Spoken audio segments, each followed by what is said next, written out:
Haleluya, selamat datang dalam program kita Kamu Hebat. Dan saudara yang kasih dalam Tuhan, kamu hebat. Dan hari ini bersama dengan saya, mungkin sudah berkata, wah ini ada konferensi pers apa?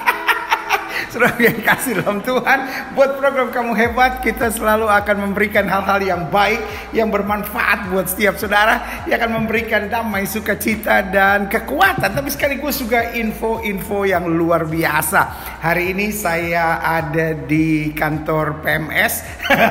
Tapi jangan saudara pikir, PMS itu kan penyakitnya perempuan. Bukan, tapi PMS adalah perhimpunan masyarakat, perkumpulan masyarakat Solo, berdiri Surakarta, bukan Solo, Surakarta, dan berdirinya tahun 1932 dan dulu namanya Chuan Min Kong Hui. Agak berat ngomongnya, harus pelan-pelan saudara.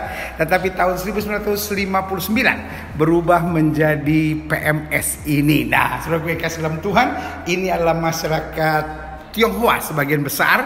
Dan karena itu mungkin sebagian orang berkata, loh itu kan masyarakat minoritas. Bagaimana masyarakat minoritas bisa bersama dengan tentram di Surakarta ini? Karena Surakarta atau Solo ini di satu sisi budaya feodalnya masih tinggi karena ini budaya kerajaan, ya kan?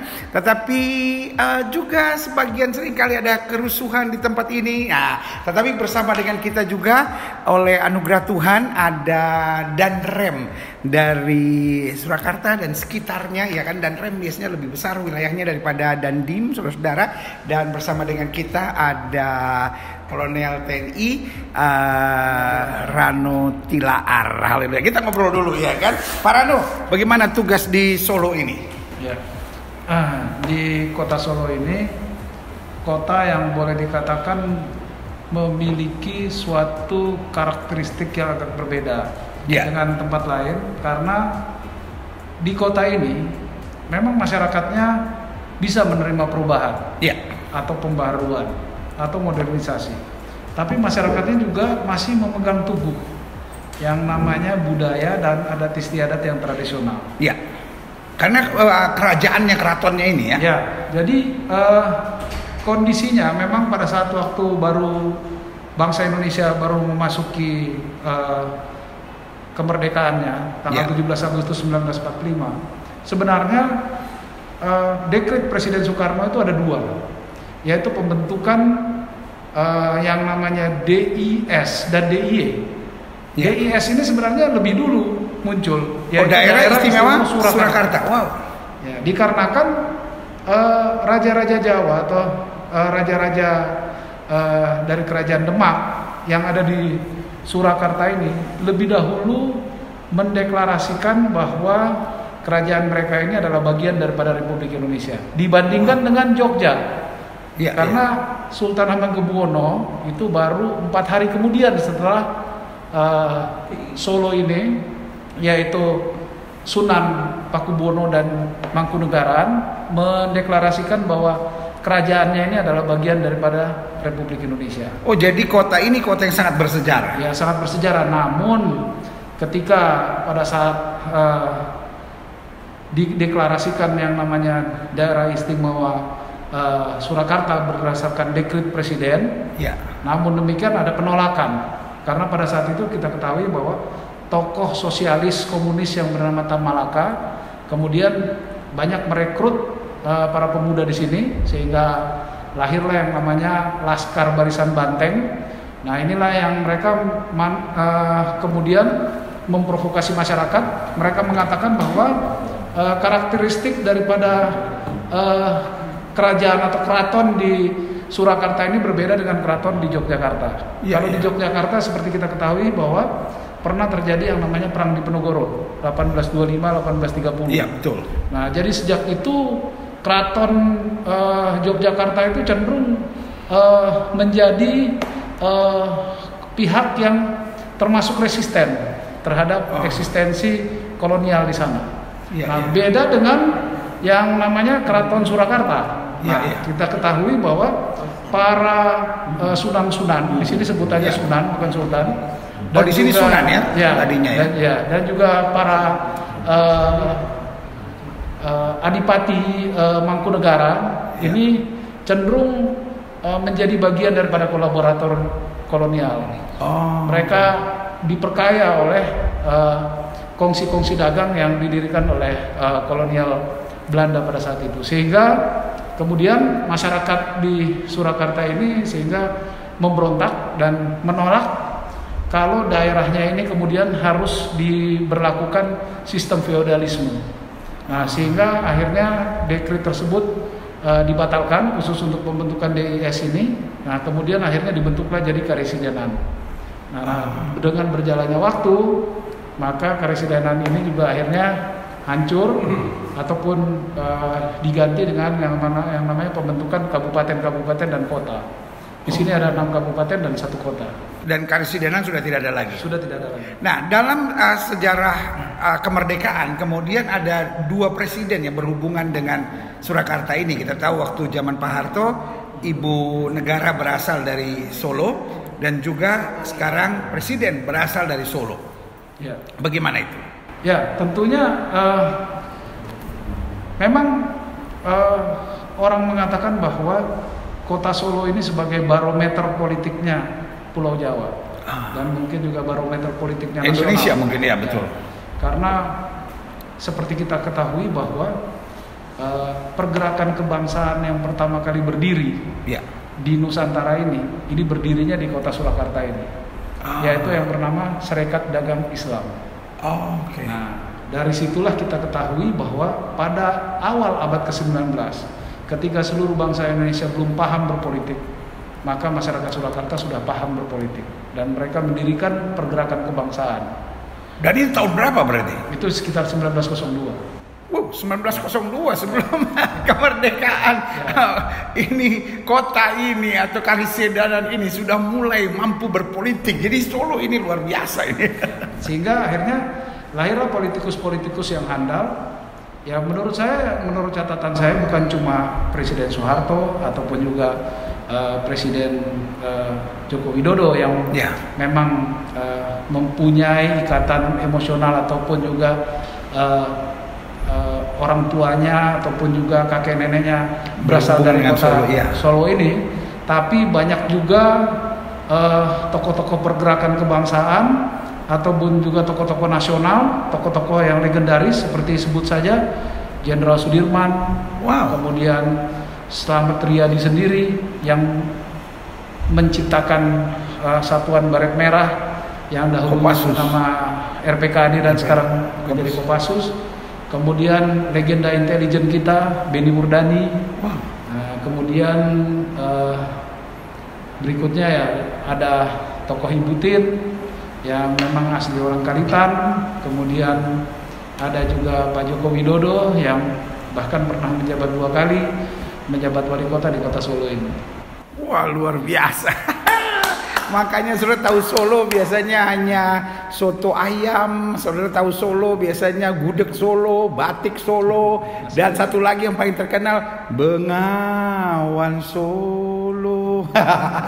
Nah, hari ini saya di kota Solo, makanya ada pakai belangkon saudara-saudara supaya Solo banget gitu saudara ya kan, karena ya asik aja gitu ya kan, budayanya asik, orang-orangnya luar biasa. Yang paling parah di Solo ini cuman makanannya saudara. Di Solo ini kalau saudara masuk Solo 3 hari kira-kira 1 kilo pasti naik saudara, karena makanannya sedap saudara. Nah, salah satu hal yang menarik di Solo ini yaitu tadi perkumpulan masyarakat Surakarta, ya kan, dan mereka sebagian besar dari warga keturunan, ya kan. Buat sebagian orang bilang wah ini warga minoritas, tapi sebetulnya di bangsa ini tidak ada minoritas, tidak ada mayoritas, karena Pancasila diakhiri dengan keadilan sosial bagi seluruh rakyat Indonesia, bukan keadilan sosial bagi mayoritas saja, bukan keadilan sosial bagi yang suaranya kuat saja, tapi keadilan sosial bagi seluruh masyarakat Indonesia, termasuk yang ada di sini yaitu PMS. Nah,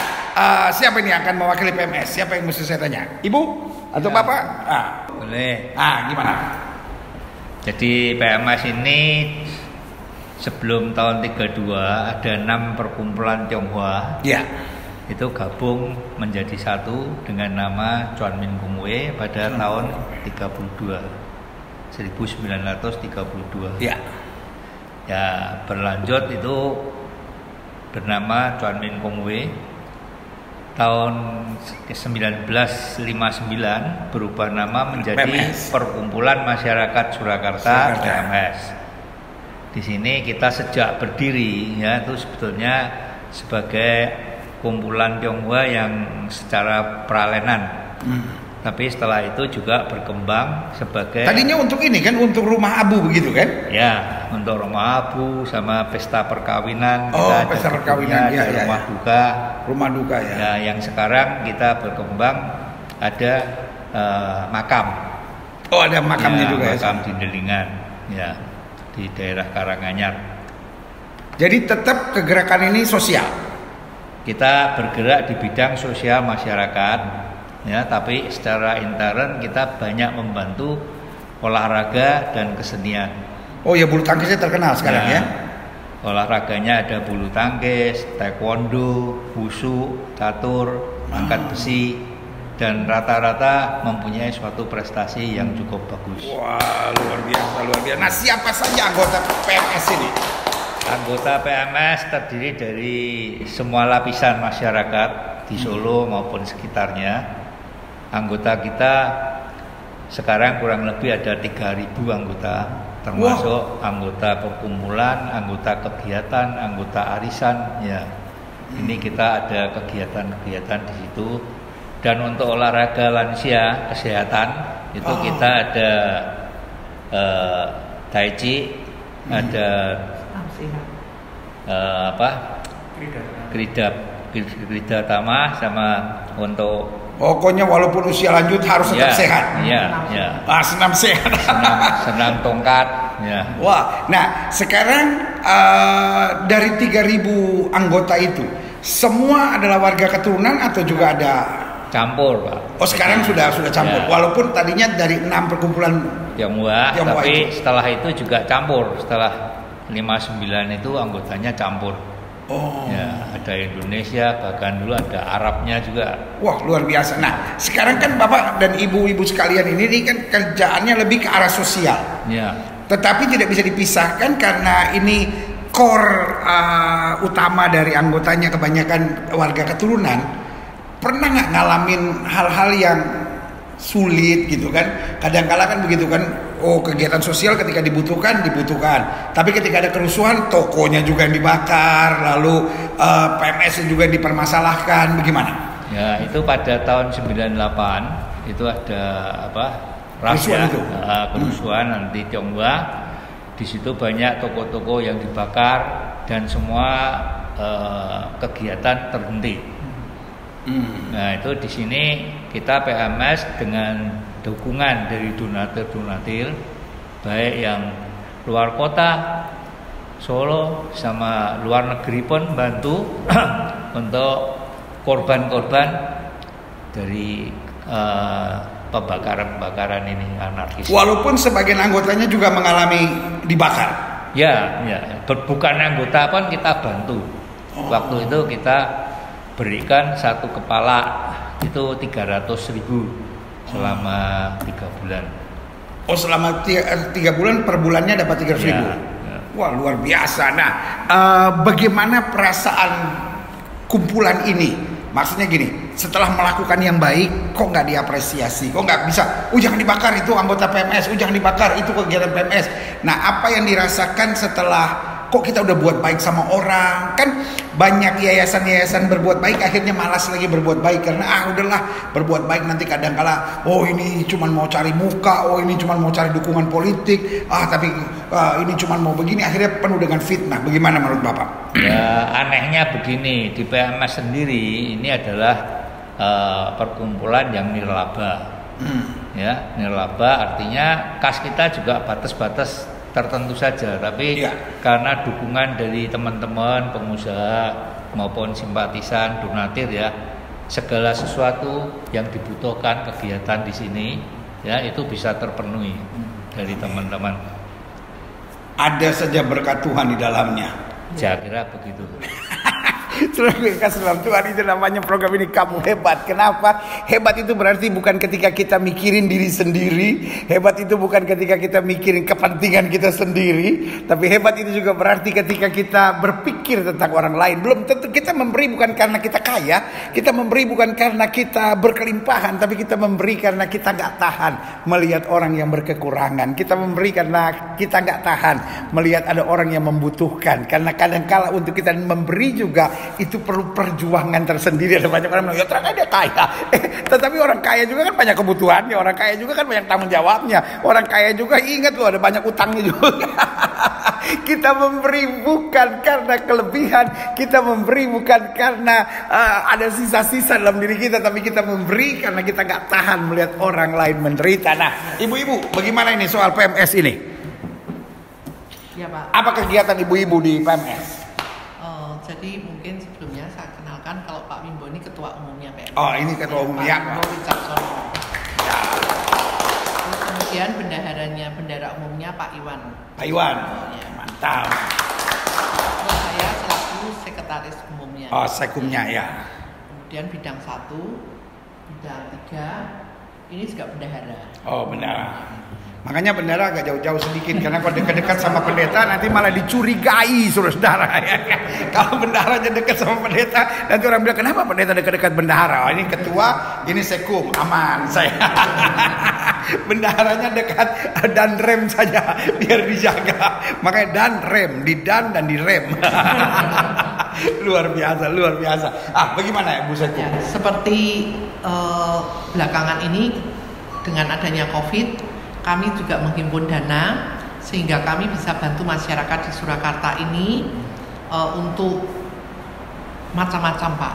Jadi kita dukung Pemkot dalam pengadaan sembako. Wow.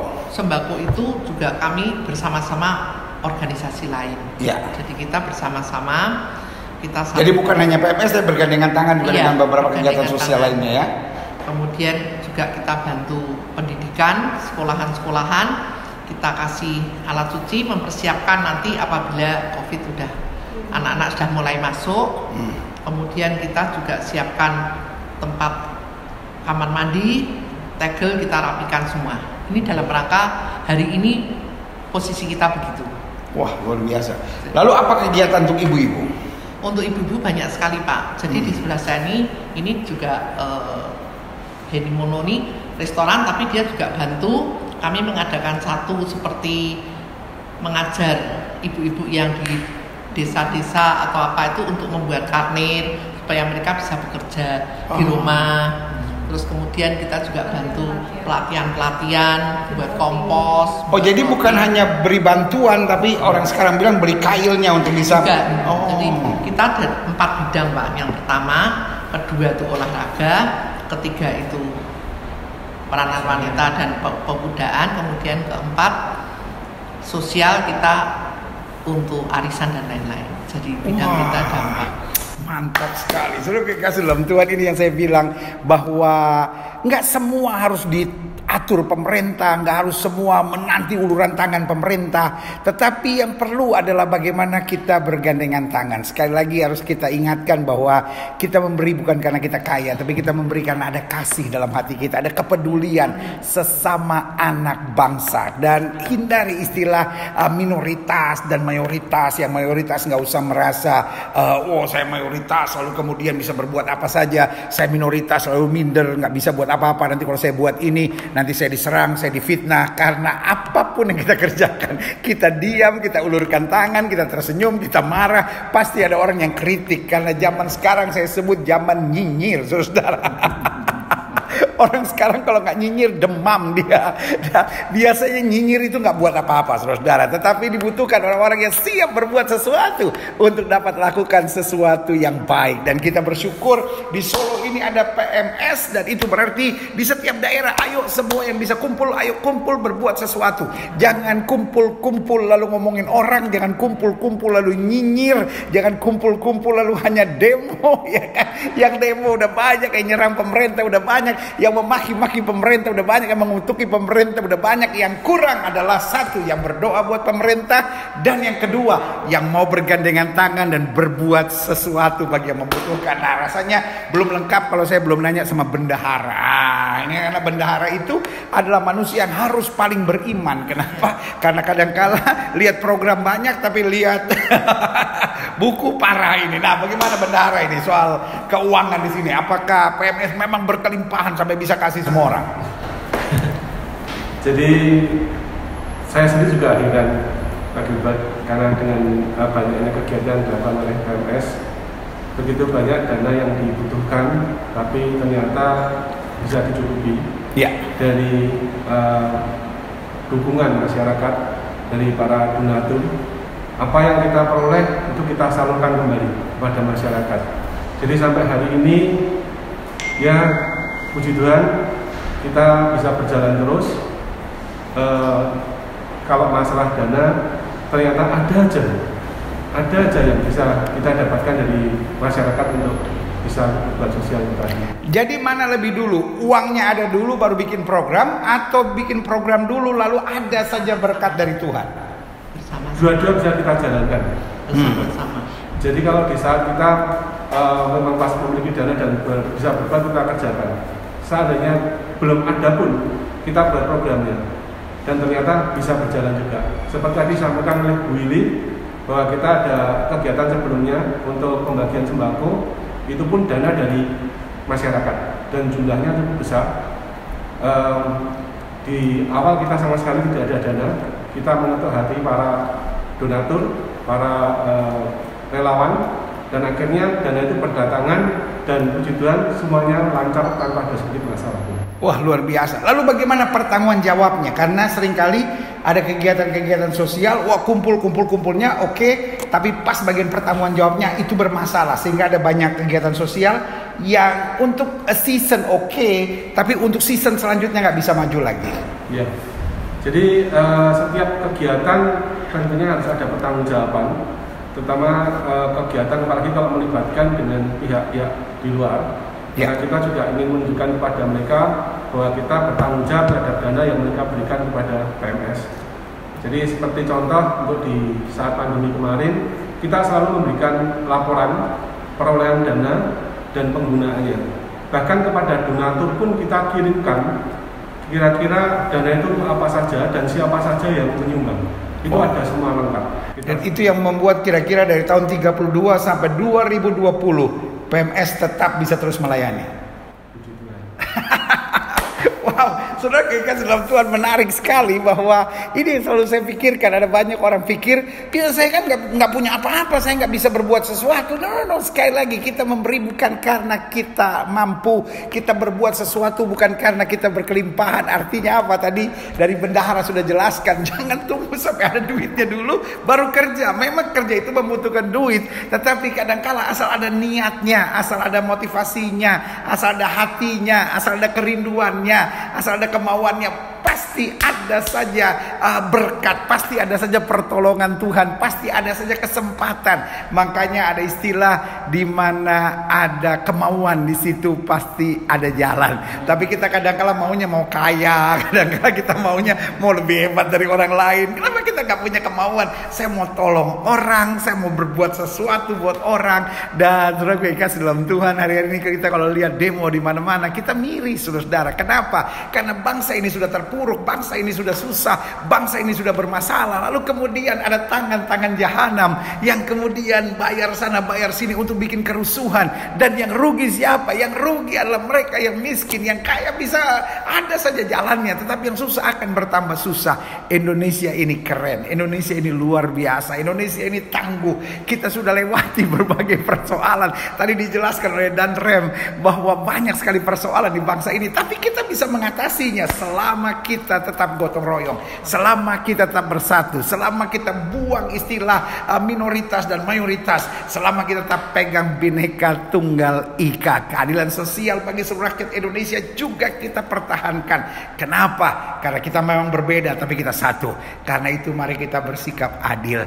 Kalau kita ada lebih, mari kita memberkati. Karena hidup ini ada 3 orang. Ada orang di atas kita, Ada orang bersama kita, ada orang di bawah kita. Semiskin apapun kita, pasti ada orang di bawah kita. Tolong bantu bekerja sama. Dan tadi dijelaskan, kalau sendiri-sendiri ya nggak bisa. Tadinya dari 6 perkumpulan dijadikan 1. Lalu sekarang masyarakat kumpul lagi. Bukan hanya warga keturunan yang berkumpul. Lalu ada orang Arab, bahkan ada masyarakat-masyarakat lainnya. Dan semua bersatu. Sesuatu yang baik boleh terjadi. Nah mungkin dari yang lain ada sesuatu yang mau disampaikan buat pemirsa sekalian. Dari ketua atau dari yang lain silahkan. Nah dari ibu-ibu ada? Tadi dijelaskan juga ada program yang asik saudara-saudara. Programnya adalah ibu-ibu bukan hanya nolong mereka dengan kasih uang, kasih sembako, tapi ada lagi mereka dilatih. Mereka dilatih untuk apa? Untuk mampu berdiri sendiri, mampu menjual, mampu berupaya, mampu berusaha, dan akhirnya ada sesuatu yang baik. Ada contoh yang mau disampaikan? Silahkan ibu-ibu. Ya, dari bidang 3 peran wanita memberikan pelatihan-pelatihan Pak Gilbert, bikin roti manis gitu, pelatihan mengukir gardis ya, menghias tumpeng gitu, supaya ibu-ibu pembekalan punya keahlian khusus gitu kan, jadi bisa berwirausaha sendiri di rumah. Wow, gitu. Luar biasa. Jadi targetnya Indonesia sempat ribut soal undang-undang cipta kerja. Padahal tujuan pemerintah cuma satu. Indonesia jangan jadi negara buruh terus ya kan. Tapi Indonesia jadi negara-negara yang masyarakatnya bisa berkarya, bisa berbuat sesuatu. Wah, luar biasa. Memang PMS ini kalau disuruh bicara agak susah saudara. Karena mereka lebih senang kerja, mereka lebih senang berbuat sesuatu. Dan itulah kesimpulan hari ini. Hidup ini jangan cuma bisa ngomong, tapi hidup ini harus bisa berkarya. Hidup ini harus bisa berbuat sesuatu. Saya Gilbert Lumoindong bersama dan Rem di tempat ini, bersama Ketua Sekum Bendara Umum dan tim rekan-rekan yang luar biasa dari PMS di kota Solo ini. Dulu namanya Surakarta, sekarang juga masih Surakarta ya? Masih Pak. Masih Surakarta, sebagian bilang Surakarta, sebagian bilang Solo, tapi sebagian kita tahunya Solo ya kan. Tapi daerahnya bernama Surakarta, dan mengingatkan buat siap saudara sekalian, kamu hebat. Yeah.